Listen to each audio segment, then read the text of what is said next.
देश के हर कस्बे, छोटे शहर में, गांव में सबसे ज़्यादा इस एक सवाल गूंज रहा है, वह यही है कि ग्राम प्रधान का चुनाव 2026 में आखिर किसके लिए आरक्षित होगा या किसके लिए आरक्षित नहीं होगा।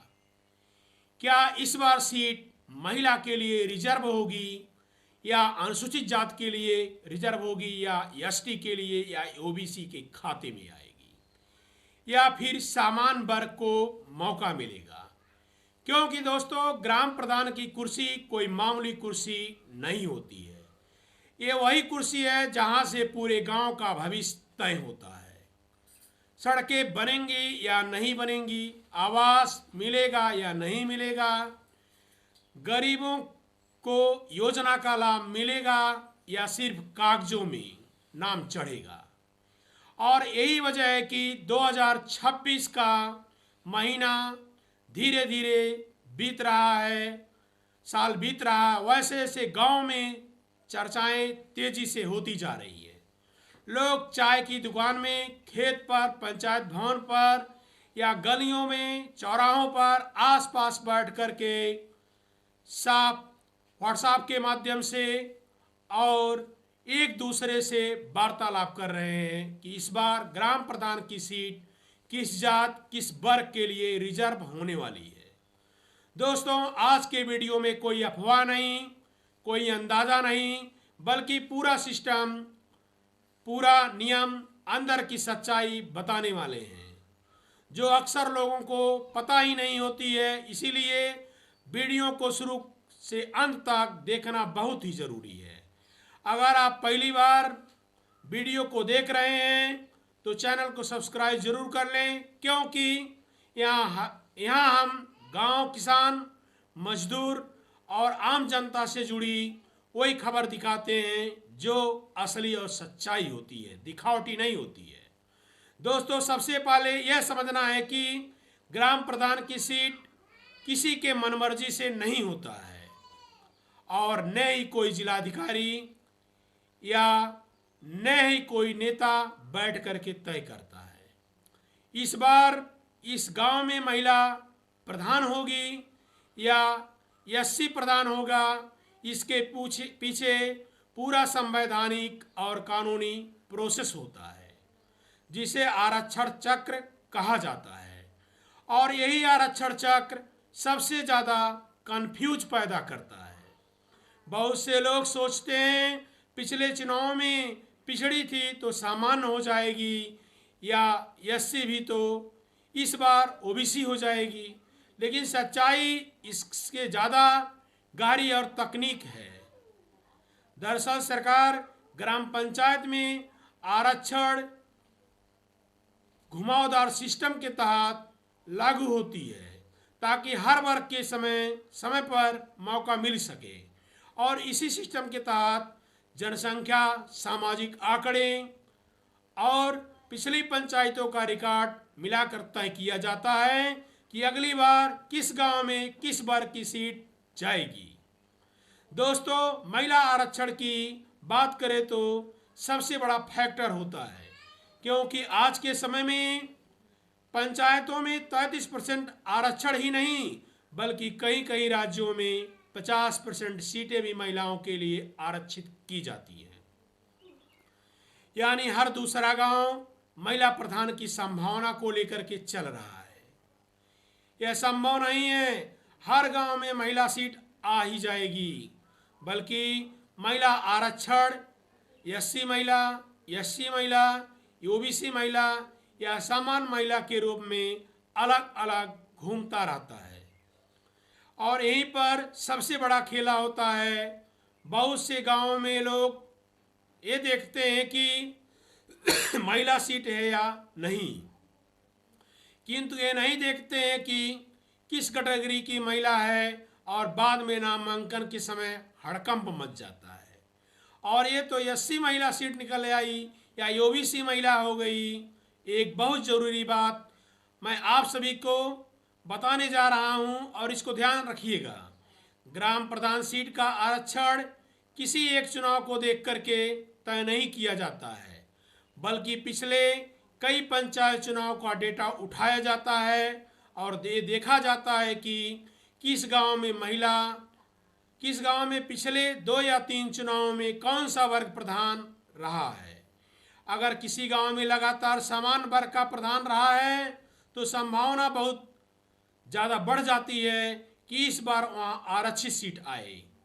और अगर किसी गांव में पहले से आरक्षित सीट घूम चुकी है तो वहाँ सामान्य की वापसी भी हो सकती है। लेकिन यह अंतिम रूप तब तय होता है जब राज्य सरकार आरक्षण की अंतिम सूची जारी करती है या प्रोविजनल लिस्ट जारी करती है।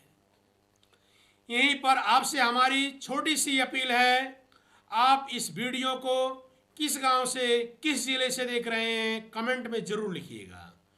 दोस्तों, सबसे बड़ा सवाल यह आता है कि जब 2026 की आरक्षण सूची जारी होगी तो आम आदमी को कैसे पता चलेगा कि उसके गांव में सीट किस वर्ग के लिए तय हुई है या उसमें कोई बड़ा बदलाव संभव है या नहीं है। क्योंकि बहुत से लोग व्हाट्सएप और अफवाहों पर भरोसा करते हैं और बाद में उन्हें जब सच्चाई पता चलती है, जबकि हकीकत यह है कि सरकार पहले आरक्षण की एक अंतिम सूची जारी करती है जिससे हर ग्राम पंचायत का नाम कोड नंबर के सामने साफ साफ लिखा रहता है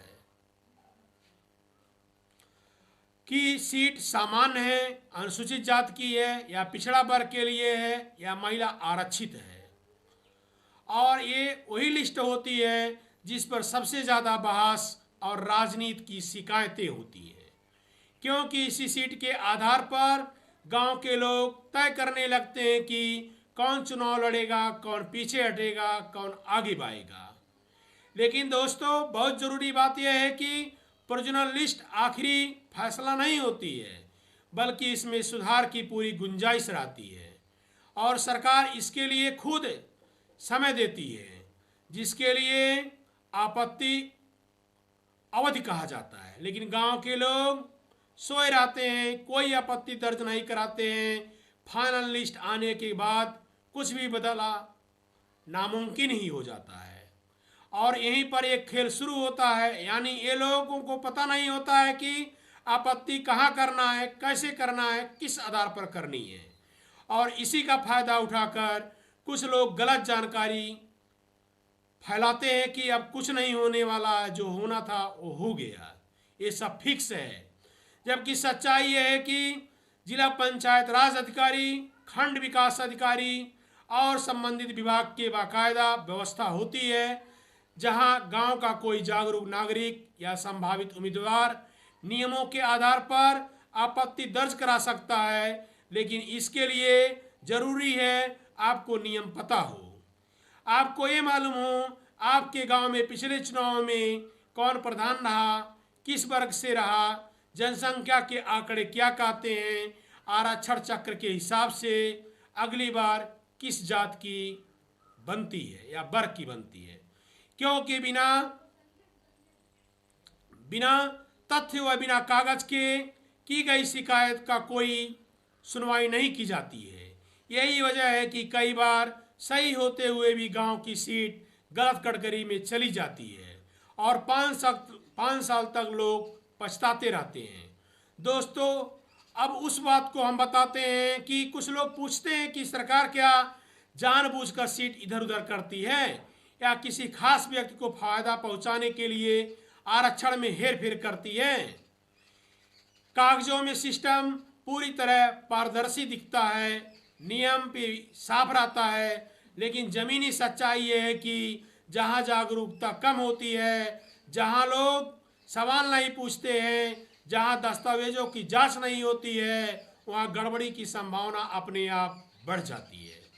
इसलिए आपके गांव का कोई व्यक्ति ग्राम प्रधान चुनाव लड़ने की सोच रहा है तो उसे सबसे पहले यही काम करना चाहिए कि जैसे आरक्षण की लिस्ट आए वे तुरंत उसकी जांच करे, पिछले चुनाव में उसका मिलान करे, अगर कुछ भी गलत लगे तो बिना किसी आपत्ति के दर्ज कराए, क्योंकि एक बार फाइनल लिस्ट आ गई तो चाहे आप कितनी बार भी दौड़ लगा लें या कागज लेकर अधिकारियों के पास जाएं, कुछ भी हाथ नहीं आएगा। याद रखें, आरक्षण जनसंख्या के आधार पर नहीं, रोटेशन के आधार पर चलता है। ऐसा नहीं कि हमारे गांव में किसी एक वर्ग का जाति का जनसंख्या ज़्यादा है तो ही सीटें बार बार आएगी, ऐसा नहीं होता है।